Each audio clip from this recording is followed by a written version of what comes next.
स्वागत है आप सभी का मूर्ति नॉलेज में। आज हम लोग शुरू करने वाले हैं लाभ के जोखिम सिद्धांत की आलोचनाएं।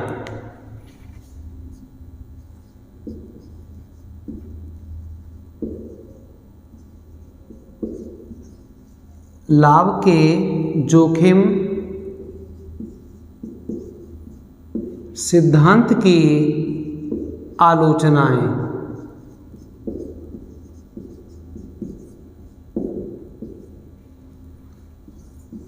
सिद्धांत की पहली आलोचना है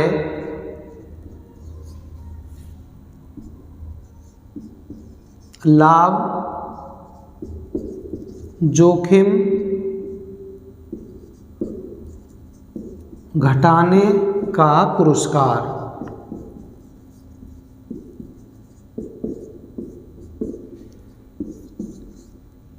सिद्धांत ये मानकर चलता है कि जो उद्यमी होता है वो जोखिमों को वहन करता है और उसके बदले उसे लाभ की प्राप्ति होती है।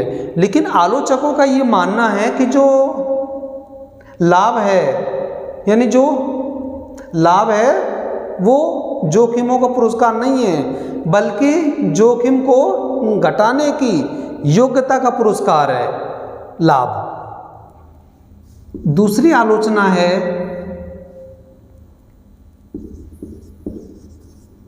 सभी जोखिम लाभ उत्पन्न नहीं करते हैं।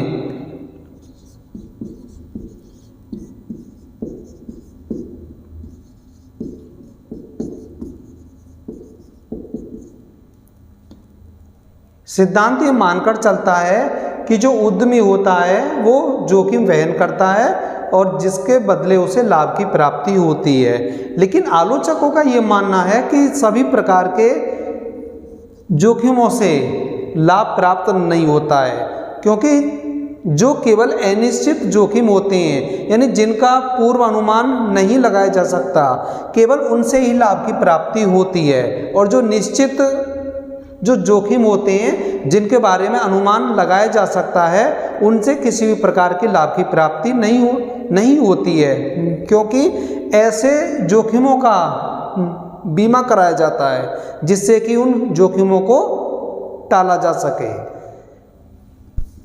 तीसरी आलोचना है लाभ और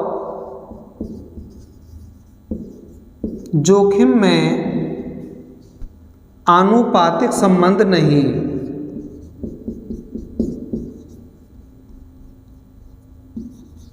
आनुपातिक संबंध नहीं। सिद्धांत ये मानकर चलता है कि लाभ और जोखिम में आनुपातिक संबंध होता है, यानी जितना अधिक जोखिम होगा उतना ही अधिक लाभ होगा। लेकिन आलोचकों का ये मानना है कि लाभ और जोखिम में आनुपातिक संबंध नहीं पाया जाता, अर्थात जितना अधिक जोखिम होगा ऐसा नहीं है कि उतना ही लाभ प्राप्त होगा, ऐसा नहीं है। चौथी आलोचना है लाभ के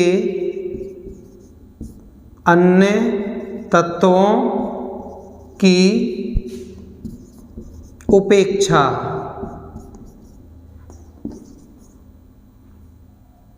आलोचकों के अनुसार इस सिद्धांत में जोखिम के अलावा भी कुछ ऐसे तत्व हैं जिनसे लाभ प्राप्त होता है और इस सिद्धांत में उन तत्वों की उपेक्षा हुई है,